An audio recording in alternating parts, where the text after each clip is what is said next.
In this tutorial, we are showing how to add a reward store to Thinkific. Let's start. Create a custom page from Thinkific site pages.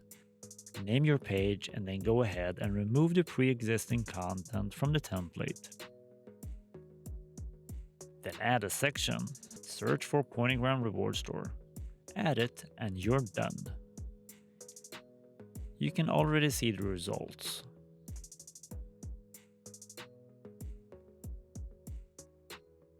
Note, to start using Pointagram Reward Store, you need to activate the store and create your own currency, and of course add some products. Here is a small breakdown on how to do it. Also, we recommend you watching our general reward store video. Thank you for watching this video. Have a nice day.